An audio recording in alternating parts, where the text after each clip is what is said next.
இவங்க பயமுறுத்த படம் எடுக்கிற மாதிரி தெரியல. நம்மள தியேட்டர்லயே வாந்தி எடுக்க வைக்கணும் தான் படமே எடுத்துக்கிறாங்க. ஸ்லாஷர் கலந்த ஹாரர் ஏரியால தியேட்டர்ல அதுவும் பாக்குறதுக்கு பயங்கரமா இருக்கு, கொடூரமா இருக்குது. ஐயோ சாப்பிடும்போது இதை பாத்துறாதீங்க அப்படிலாம் நிறைய பேர் சொல்லுவாங்க. நானா சைக்கோவாவே மாறிட்டேன். ஆக்சுவலா சைக்கோ ப்ரோ மேக்ஸ்.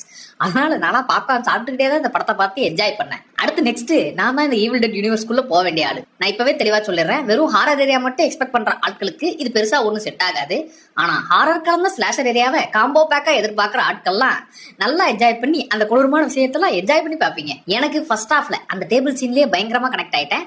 அங்கிருந்து படம் டாப் கியர்ல தான் படம் முழுக்க டிராவல் ஆச்சு. ஆக்சுவலி பாட்டிமா கேரக்டர் தான் இந்த படத்தோட பெரிய ஹைலைட். அவங்க வர இடம் குபீர் மூமெண்டா இருக்கும். அப்புறம் படம் முடிச்சுட்டு அப்படியே வெளியே வராதீங்க, போஸ்ட் கிரெடிட் சீன்ஸ் இருக்குது, அதெல்லாம் பார்த்துட்டு அப்புறமா வெளியே வாங்க. டைட்டில்ல பேர்ன் இருக்கிறதுனால படம் டைட்டில் கார்டு போடும் போதே அப்படி எரிய விட்டு ஆரம்பிச்சிங்க பாரு, அங்க நிக்கிறீங்க சார். இந்த படம் ஓடிடில அதே ஃபீல் கொடுக்குமான்னு தெரியல, ஆனா தியேட்டர் எக்ஸ்பீரியன்ஸா ஒரு ஒர்த்தான ஃபீலை கொடுக்கும். ஈவில் டெட் பர்ன் தமிழ் டப்பிங்லேயே தியேட்டர்ஸ்ல ஓடிட்டு இருக்குது, மிஸ் பண்ணாதீங்க. இந்த படம் பார்த்தவங்க உங்களுக்கு எப்படி இருந்துச்சுங்கிறத கமெண்ட்ல சொல்லுங்க.